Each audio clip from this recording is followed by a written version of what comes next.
1988 Formula One World Championship was the 39th Formula One World Championship for drivers and the 31th Formula One World Championship for constructors, which were contested concurrently over a 16-race series that commenced on the 3rd of April and ended on the 13th of November.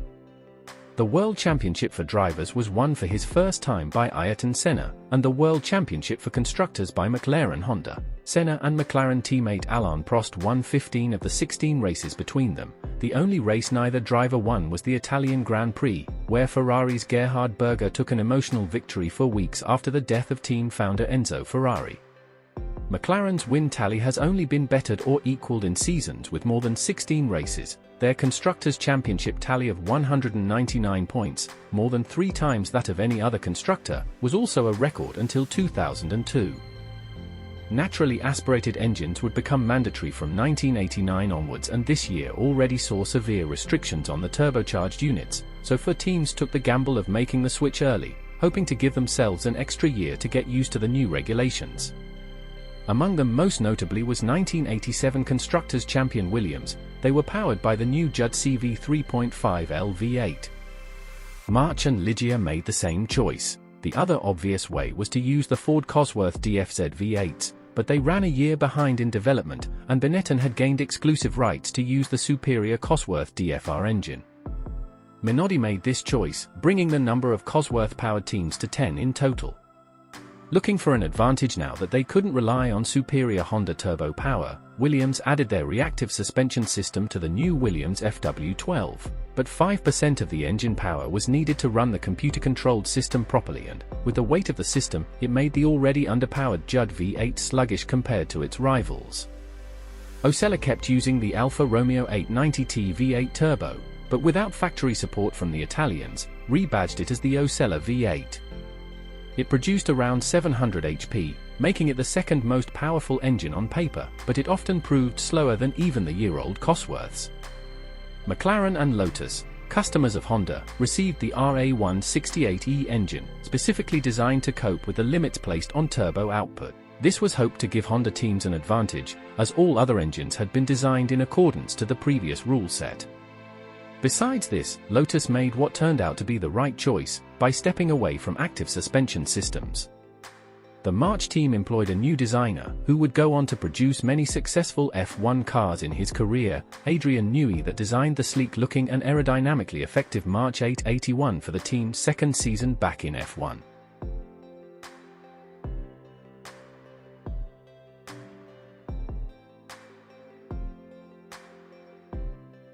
There were 3 new teams on the grid this year: BMS Scuderia Italia, using a Dallara chassis, Ryle, ex-owner of the ATS team, Euro Brunn, who had bought the remains of the Brabham team from Bernie Ecclestone. It would be the first time since 1961 that the Brabham team would be missing from the grid. After losing use of the turbo BMW engines and failing to secure a replacement, and after missing the FIA's entry deadline for the 1988 season, team owner Bernie Ecclestone announced Brabham's withdrawal before the opening race in Brazil.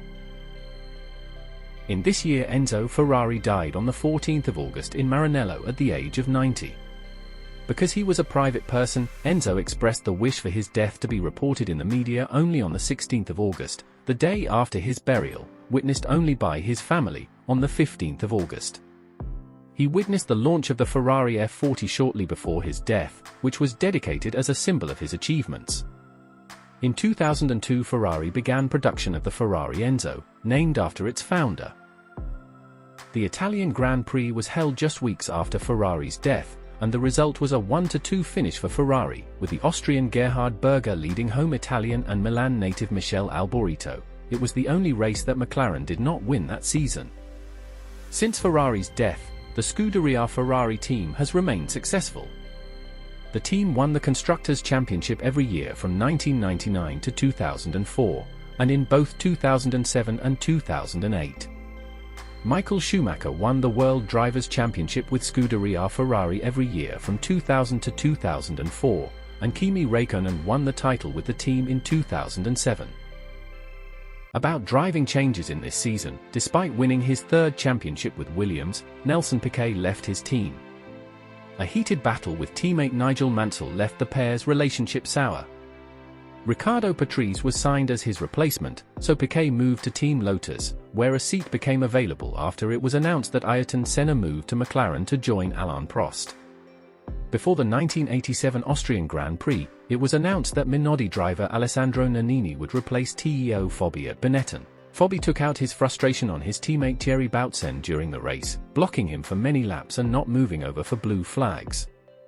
In 1987, Julian Bailey became the first British driver to win a Formula 3000 race. This landed him a drive for Tyrrell F1 for 1988. Bailey was one of the 5 drivers making his debut at the beginning of the season. Martin Brundle was test driver for Williams in 1988 and fell in for Nigel Mansell at the Belgian Grand Prix, after Mansell was struck down with chickenpox. For the Italian Grand Prix, Williams called upon Jean-Louis Schlesser to make his debut, since Brundle had prior commitments in IMSA. The French driver made himself famous by crashing into leader Ayrton Senna when the Brazilian tried to lap him for the second time. The McLaren spun out, paving the way for a Ferrari 1-2 finish on home soil. It was McLaren's only race in the year they did not win.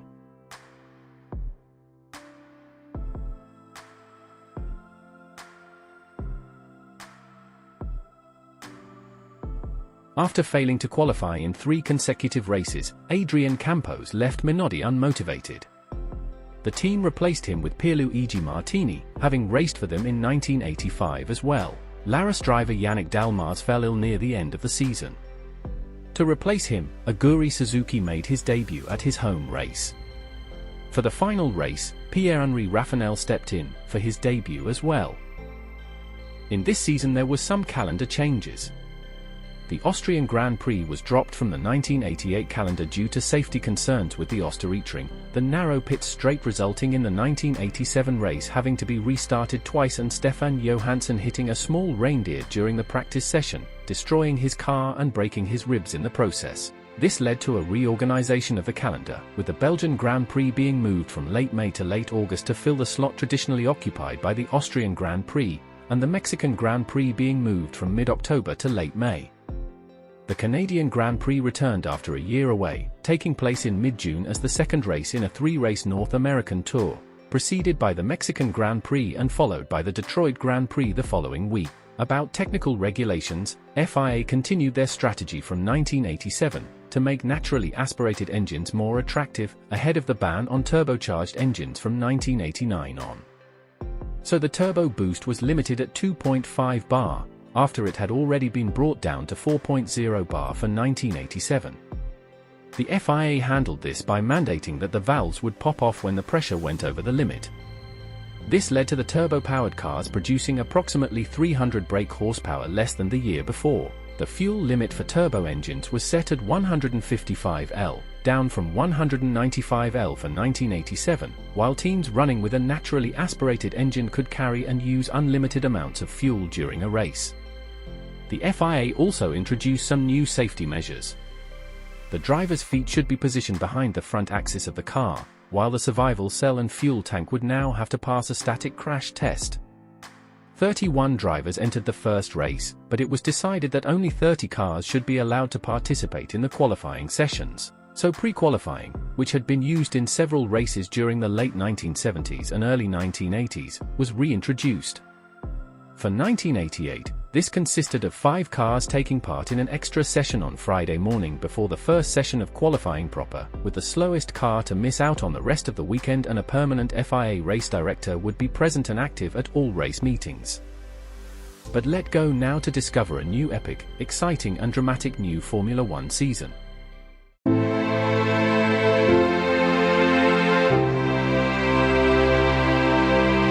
For the first race of the season in Brazil, with Ferrari being the only completely stable option and having dominated the Rio tests the previous month, many agreed that both Berger and Alboreto would be in serious contention, and this was supported in Berger's second place behind Alain Prost's McLaren, as well as setting the fastest race lap for the Ferrari.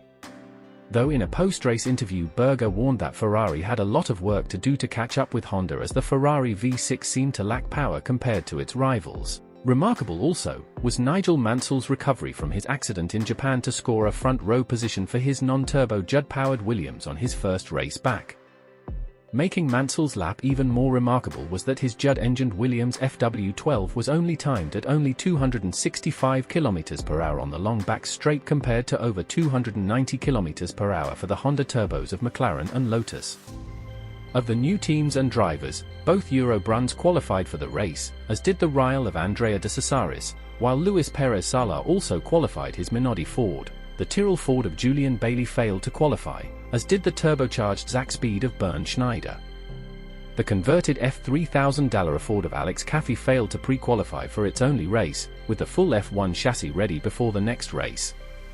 Senna's first race for McLaren got off to a bad start when the car's gear selector broke on the grid, causing a restart.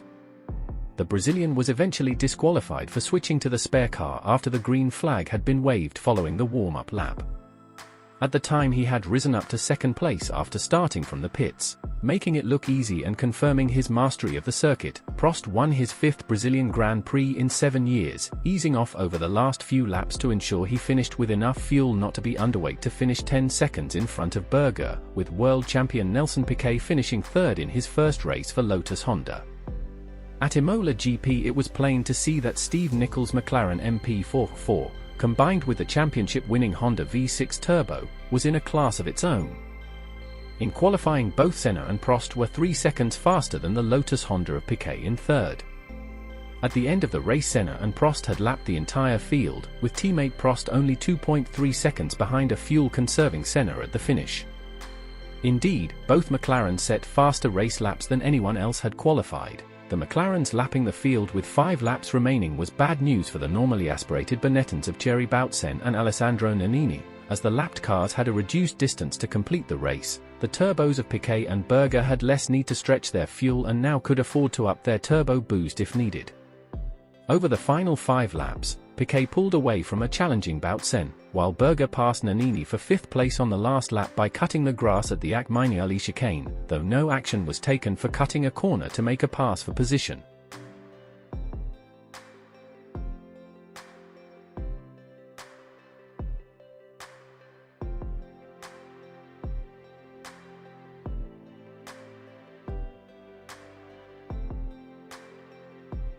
Despite what many expected, the championship would hardly be considered boring, with the McLaren onslaught peaking with the drivers fighting in several feuds. At Monaco, after Alain Prost set the fastest lap, Senna refused to accept that his teammate could be driving faster than he was, especially after Senna out-qualified Prost by over a second. Senna pushed, and after taking back the fastest lap, Ron Dennis got on the radio and told his drivers to effectively cool it, as Senna's lead was 50 seconds with only 12 laps remaining. Senna, his rhythm broken, then had a major lapse in concentration and hit the wall at Portier. What made Senna's mistake all the more astounding was that he had completely dominated the weekend, taking pole by 1.4 seconds from Prost, who was 1.2 seconds faster than Berger's third-placed Ferrari, and from the start of the race had simply run away and hid from the field.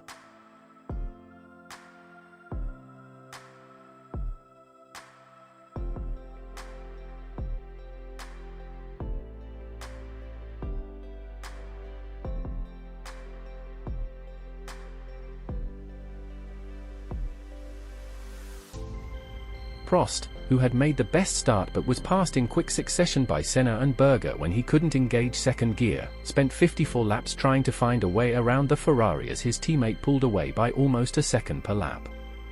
The McLaren got alongside the Ferrari many times past the pits but simply ran out of room to pass before Saint-Devote. Finally, on lap 54, Prost got a good run out of the final turn and was able to outbrake Berger going into Saint-Devote. He then set about pulling away from the Ferrari while also trying to put some pressure on Senna.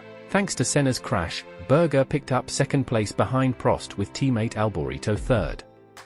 After Senna's crash, the McLaren team didn't see or hear from him until that night, as he didn't return to the pits until the team was packing up after the race. As the Brazilian lived in Monaco, the general belief was that he went back to his home to contemplate losing a race he had totally dominated. In Mexico, it was nearly a repeat of San Marino. McLaren won too, with this time only one other driver on the lead lap. Gerhard Berger had picked up his third podium in 4 races, giving him the edge on Piquet and Alboreto for the title of best of the rest, the race for third.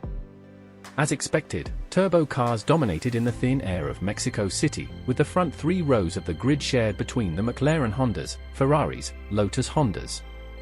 This dominance continued in the race. Behind the Prost Senna 1-2 came a Ferrari 3-4 with Alboreto finishing behind his teammate, while Derek Warwick and Eddie Cheever finished 5th and 6th after a race-long dice in their Arrows Megatron turbos.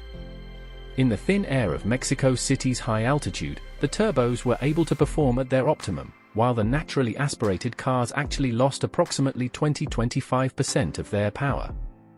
This advantage allowed the Zackspeed of Bernd Schneider to qualify an impressive 15th for his first Grand Prix start in what wasn't the most competitive car in the field. Incredibly though, the turbocharged Osella of Nicola Larini with its ancient Osella V8, a rebadged Alfa Romeo 890T first seen in 1983, allegedly the most powerful engine in the field, failed to qualify.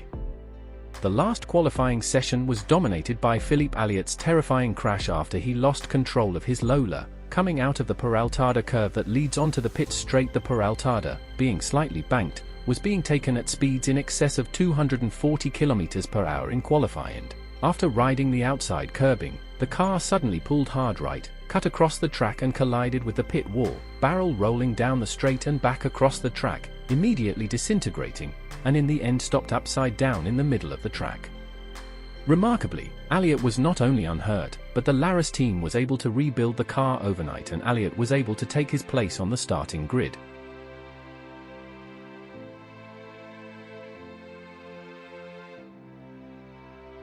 The fastest Atmo qualifier, the Benetton Ford of Alessandro Nannini, finished in 7th place. The Italian, who finished just in front of teammate Thierry Boutsen after another race-long duel between teammates, finished the race without a point and in severe pain from a pinched nerve in his right foot from never having to drive as hard for so long. Honda's 1-2 finish with McLaren had its flip side though, as both Nelson Piquet and Satoru Nakajima failed to finish due to blown Honda engines.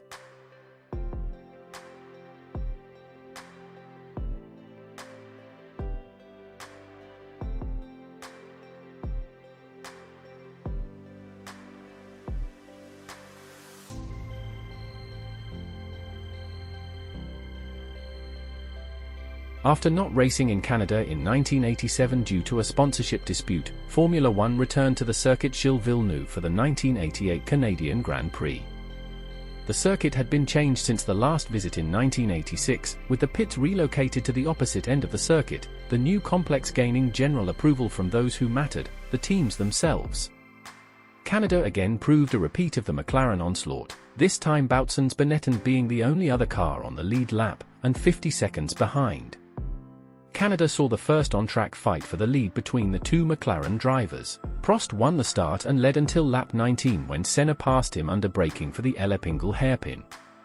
The Brazilian then pulled away from his teammate to win by 5 seconds, with Boutsen and further 46 seconds back in third.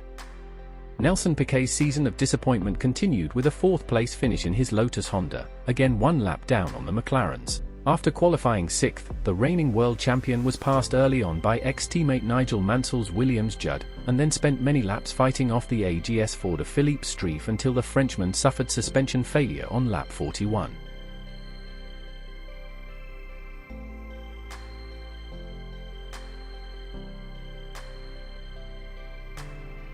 This was repeated in Detroit, however this time third-placed Boutsen failed to stay on the lead lap as Senna took his second victory in a row, and his third in a row in Detroit, making it 6 out of 6 for McLaren and Honda. Prost finished 38.7 seconds behind in second. For the first time since Brazil, there was something other than a McLaren on the front row. Gerhard Berger qualified second behind Senna, who took his record 7th straight pole position, with Alboreto third and Prost only managing 4th on the grid on his least favorite track on the calendar. This would prove to be the final ever Formula One Detroit Grand Prix, the temporary street circuit failing to meet the FIA's minimum pit requirements.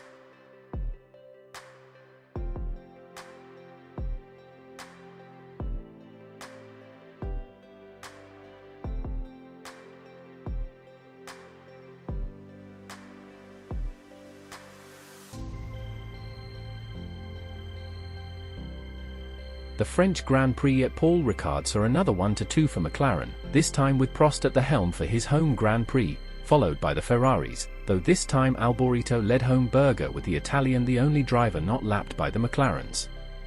Piquet raced a brilliant race, despite losing second gear, to come through for a 5th place. For the first time in 1988, Ayrton Senna was not on pole position. In France it was French hero Prost who qualified fastest, almost half a second up on his teammate. The race saw the second true fight of the season between the McLarens, with Prost coming out on top after a brave passing move at the ultra-fast Courbe de Sines when Senna had been momentarily balked by the Dallara of Alex Caffi and the Minodi of Pierluigi Martini. At the team's home Grand Prix, Ligia suffered the embarrassment of neither René Arnoux, who turned 40 the day after the race, or Stefan Johansson being able to qualify for the race. At the wet British Grand Prix at Silverstone, Nigel Mansell surprised all by scoring a second place for an Atmos car for his first finish of the season after 7 races of DNFs, a result which definitely pleased the hordes of British fans who were still gripped in Mansellmania despite the drivers, or rather, the car's lackluster performance through the year. Senna won, with the podium rounded off by Nannini, proving that Silverstone was an unusually good race for the Atmos cars. Silverstone also saw the only non-McLaren pole position when Gerhard Berger claimed pole in his Ferrari. It was also the only time neither McLaren qualified on the front row, as Alboreto qualified second. At the start, Prost got a horror start and was down in 9th at the end of the first lap, with BBC commentator and 1976 world champion James Hunt noting as early as lap 2 that his Honda engine was badly misfiring. Prost was later lapped by his teammate going into Woodcote in a move that also saw Senna take the lead for the first time from Berger. Prost suffered his first DNF of the season when he retired on lap 24, citing an engine misfire and poor handling, though in complete contrast to his win in France a week earlier, he was attacked in the French press, many of whom felt he had simply given up. McLaren had dominated, winning the first 8 races of the season, with Prost and Senna winning for each. Prost led the championship with 54 points from Senna on 48 and Gerhard Berger on 21. McLaren were making a mockery of the Constructors' Championship, having scored 102 points, 68 in front of second-placed Ferrari. Germany proved a return to the year's trend, with the long straights of Hockenheim showcasing the brute strength of the turbos, with the only Atmos car on the lead lap behind both McLarens and Ferraris respectively being Capelli's March. Gerhard Berger survived a high-speed spin in qualifying. His Ferrari was attempting to pass the Eurobrun of Oscar Larori and the Arrows of Eddie Cheever on the final straight before the stadium section of the track. Berger went to his left to pass both cars, only to find Cheever had done the same to pass Larori, and the American had what was left of the road. At almost 280 km per hour, the Ferrari put its left wheels on the grass, sending it into a spin between the Arrows and Eurobrun. Luckily, Larori had only been cruising at the time and was able to avoid the spinning Ferrari. Berger managed to stop his car before it hit the barrier on the opposite side of the track. In the second wet race in a row, Senna took the win from Prost, with Berger taking the bottom step of the rostrum. Alessandro Nannini set his first career fastest lap in his Benetton Ford V8. Defending world champion Nelson Piquet made the strange decision to start the race on slick tires. It proved to be the wrong choice, as his Lotus aquaplaned on the wet surface and clouted the tire barrier going into the Ostkov chicane on the first lap. Laris driver Philippe Alliot would later repeat Piquet's mistake.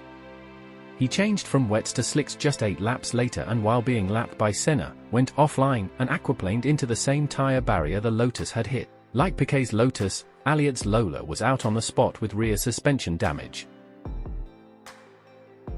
At the following Grand Prix at Hungary, Senna secured his 24th pole position, securing the 3rd highest total after legendary champions Jim Clark and Juan Manuel Fangio, backing his qualifying effort up by taking victory over teammate Prost by just over half a second. This was Senna's 6th win of the season, and 3rd on the trot, with Prost on just 4 wins. Nigel Mansell secured a front row start as on the tight and twisty Hungaroring. The only turbo-powered cars in the top 7 were the McLarens, with Prost down in 7th place. Mansell got the better of the start and briefly led, but before the first turn the power of the Honda turbo told and Senna was through into the lead. Prost on lap 49 he took the lead from Senna down the pit straight in a breathtaking move where he not only passed Senna but also the lapped Yannick Dalmaz and Gabriele Tarquini. Unfortunately, his burst of speed also saw him run wide at the first corner, allowing Senna to dive underneath and retake the lead. From that point Prost's McLaren developed a vibration which saw him drop back from Senna, though he again charged late in the race and was only half a second behind at the finish. Thierry Boutsen once more finished best of the rest in his Benetton. The 1988 Belgian Grand Prix showed Prost one thing: to not change his setup at the last minute. All through the year, Prost's better feel at setting up a car was not only noticed by his teammate, but mimicked. Senna had used Prost setups for every race thus far, and the race at Spa was no different. This annoyed Prost, and he changed his aero settings at the last minute, hoping to give himself an edge over the pole-sitting Senna. At the start, Prost took the lead after Senna suffered wheel spin, but on the first lap Senna with greater downforce was noticeably faster through Eau Rouge. Despite running with more wing than his teammate, Senna was able to then slipstream Prost up the Kemmel straight and easily outbraked him into Les Combes. From there Senna steadily drew away from his teammate. Third and fourth was filled by the two Benettons, however they were both disqualified from the results long after the race had ended for using illegal fuel. This saw Ivan Capelli gain his first ever podium in Formula One.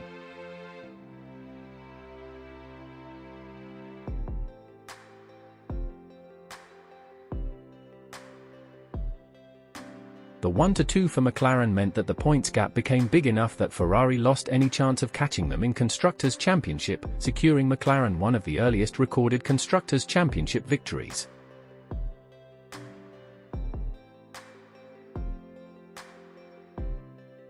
After racing in Hungary against doctors' orders, Nigel Mansell was forced to miss the Belgian Grand Prix through illness and was replaced by Martin Brundle.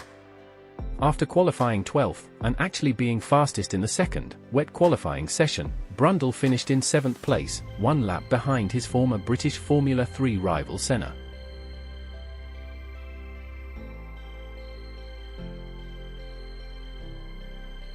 Monza, being another high-speed circuit, would prove to be another McLaren-dominated race, with both sitting on the front row, again with both Ferraris behind.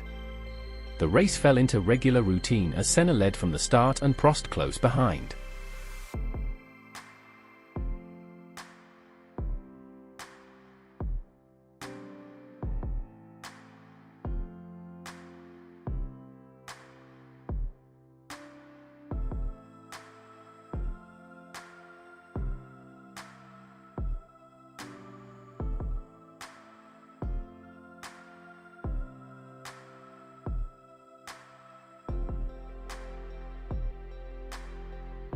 Prost had actually won the start, but as he changed gear from first to second, his Honda engine began to misfire, allowing Senna to power past before the Rettifilo chicane. At the end of the first lap with Senna holding a 2-second lead, Prost, correctly believing the misfire was bad enough that he wouldn't finish the race, turned his turbo boost up to full and gave chase.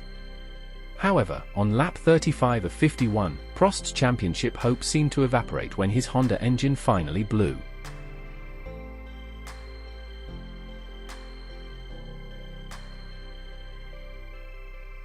The Tifosi cheered as their drivers were shifted to second and third, albeit some 30 seconds behind Senna, and Honda were left embarrassed with one of their engines expiring on their main rival's home track. Unfortunately for McLaren though, what Prost had done was to force Senna to use too much fuel in his desire to stay in the lead, forced Senna to back off over the last 16 laps in order to ensure a finish, and it allowed the Ferraris to close the gap from 30 seconds when Prost retired, to just over 5 seconds with just 2 laps remaining as Senna came up to lap the Williams of Jean-Louis Schlesser, standing in for the still unwell Nigel Mansell. Senna, knowing the Ferraris were closing in, dived under Schlesser's Williams at the Rettifilo chicane instead of waiting for the long, fast Curva Grande that would follow.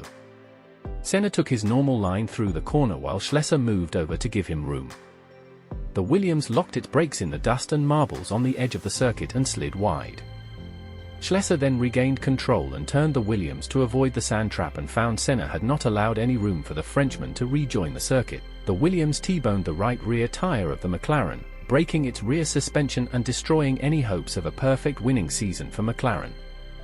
The Tifosi erupted as the number 12 McLaren was beached on a curb and out of the race. Gerhard Berger and Michel Alboreto sat first and second, where they remained at the finish only half a second apart. The victory was made poignant by the fact that it was the first Italian Grand Prix since Enzo Ferrari's death. Both drivers and team dedicated the victory to the old man. This race would prove to be the only chink in McLaren's perfect year and their only double retirement.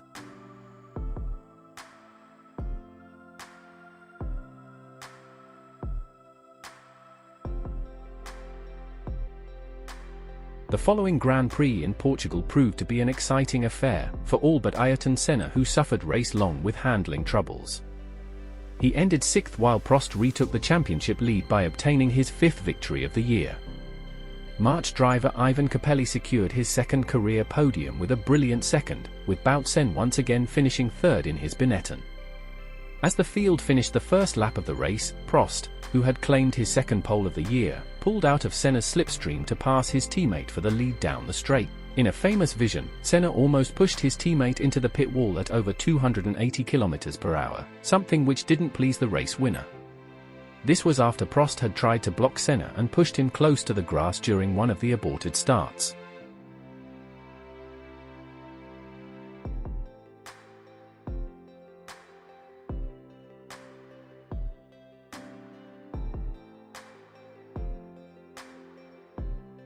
At the Spanish Grand Prix, Prost secured his 6th win of the season, again in an attempt to delay an almost inevitable 8th race win for Senna, that would secure his first of 3 championships.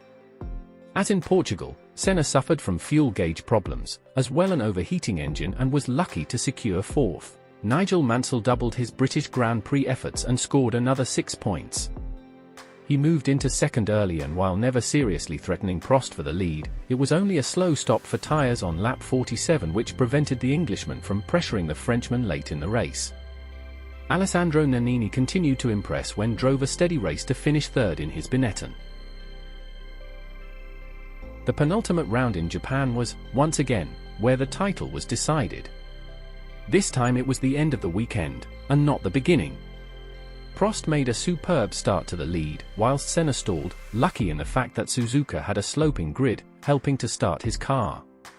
Senna knew he had nothing to lose and everything to gain in this race, and knew he could seal the championship here.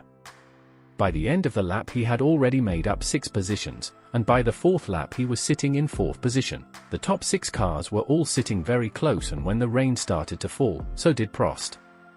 Capelli took this chance to become the first naturally aspirated car to lead a Grand Prix in over 4 years, thrilling the March team.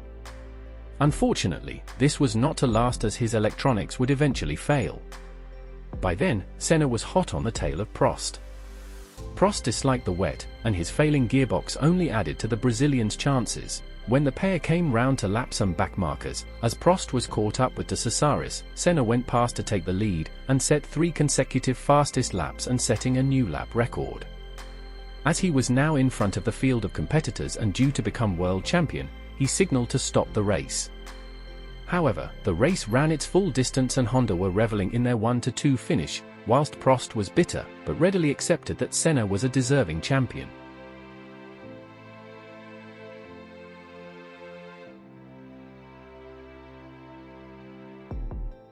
McLaren secured their 12th of January 2 qualifying for the season, with Senna setting his record 13th pole for the year, again doing his last-minute act by literally beating Prost's time on the last lap of qualifying. Before the race, Gerhard Berger told both Prost and Senna that with it being the last race for the turbos he was going to go for it and run the race with full turbo boost. He reasoned it was better to go out in the lead rather than just drone around in the wake of the McLarens. True to his word, Berger led the race by using maximum turbo boost in his engine and had passed Prost for the lead on lap 14.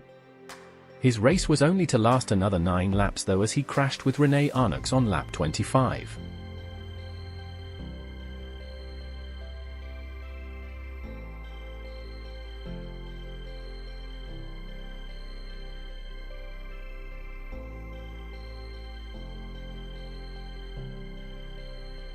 After that the race turned into another McLaren demonstration, though late in the race Nelson Piquet did briefly threaten Senna, who had been having gear selection problems almost from the start. Mansell's fear of the Williams S brakes came to fruition when he spun into the barriers on lap 65 simply through having no brakes left. Prost would go on to win in Adelaide, leading home Senna and outgoing champion Nelson Piquet, giving Honda turbos a fitting 1-2-3 finish in the final race of the first turbo era in Formula One. Prost's win over Senna in Australia saw him score 11 more points in total than the Brazilian, but only the 11 highest scores counted, with Senna's 8 wins and 3 seconds giving him a total of 90 points to Prost's 87.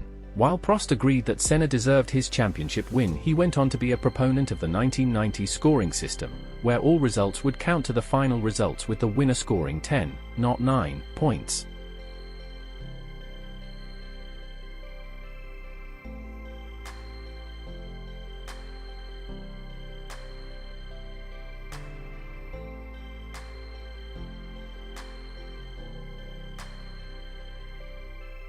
Mm-hmm.